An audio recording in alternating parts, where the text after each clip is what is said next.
Speaking of a punching bag, I'm glad you brought that up, Billy. Did you watch the Los Angeles Clippers last night against those Brooklyn Nets? At one point in time, I looked at the score.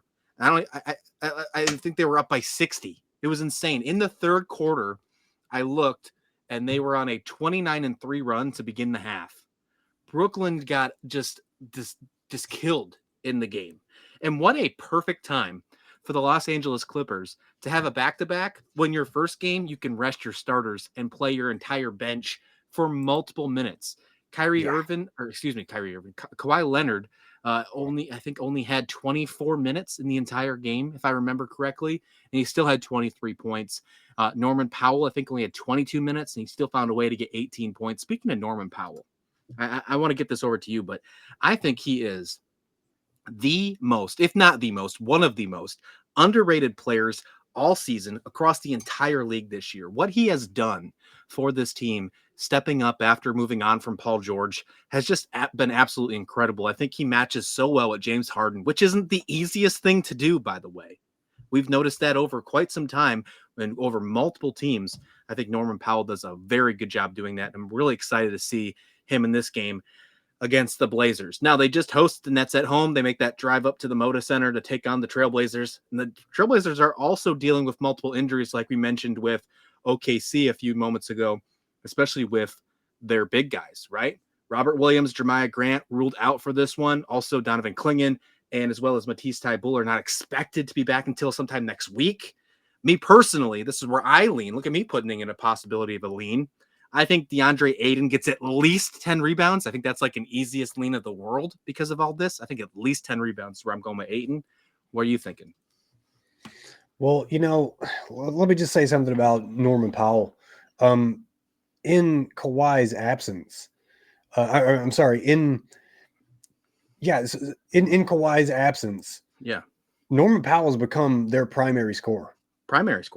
Yeah. Okay, he was once upon a time he was like a Sweet Lou type player. He was just your sixth man, and he did well off the bench, but now he's become the number one guy in the number one guy's absence.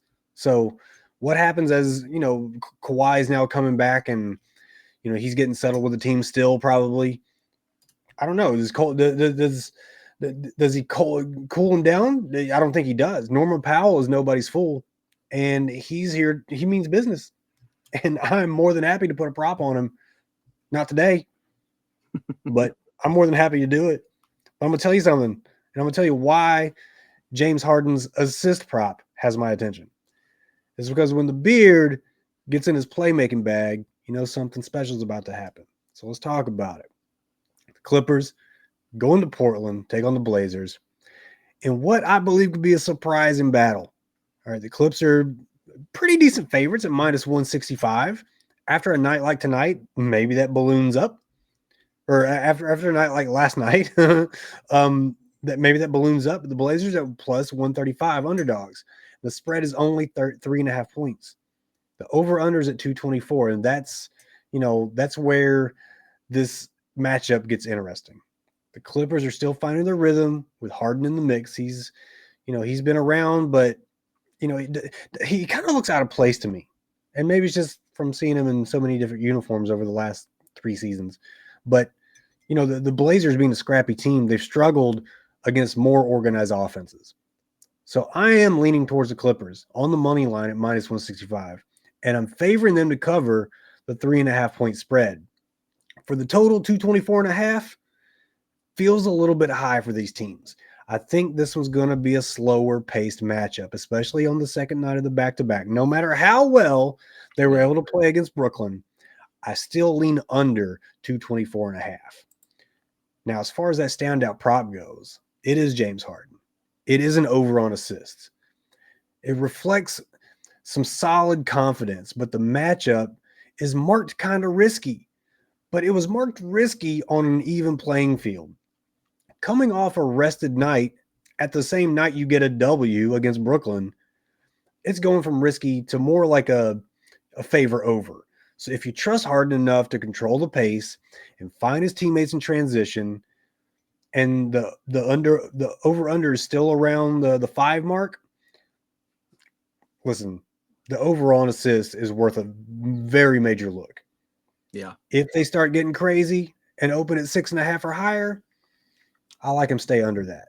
But if it opens at 5, like I think it's going to, 4.5, 5.5, I like to hit that over. He had 11 So, assists last night against Brooklyn Nets. I know obviously it was a huge blowout win for him, but he went 11 assists. He had 21 points, 11 assists, 6 rebounds. And check this stat out. This is a fun one too. Out of the entire starting 5 for the Los Angeles Clippers, Harden had the worst plus minus point differential. You know what he was at? Plus 36, and he was the worst of the starting 5 for that team. Insane. Hey, I think I even like it if it's closer to 6 on the assist line. If you had 5.5, I would even, I think you can get to 6, 7 assists comfortably in this one, Billy, but I'm with you. I think this is going to be a really good game. I think the Clippers, this is one of those fun moments, right? You blow out a team and then the next day you go in, and we've seen this happen multiple times where you blow out a team by 60 and then you lose the next game of a team that you should have won and you lost by 3. Like, we've seen that happen so many times in the regular season throughout the years. Now, I'm not saying that's going to happen, but don't just expect them to win by 60 against the Trailblazers, although they're not the best team in the world, just because they did it with the Nets the night before. So just keep that in mind. But and especially, just because Harden had 11 assists doesn't mean we should be playing over 9.5 the next game either. So I like that. I like the over 5.5. Yeah, absolutely. Yeah, completely different matchup. Brooklyn defends point guards pretty decently. However, when you take away the scoring ability, what does the point guard have to do? He has to distribute. He has to facilitate. And so they allow the facilitation of assists a little bit higher than Portland does.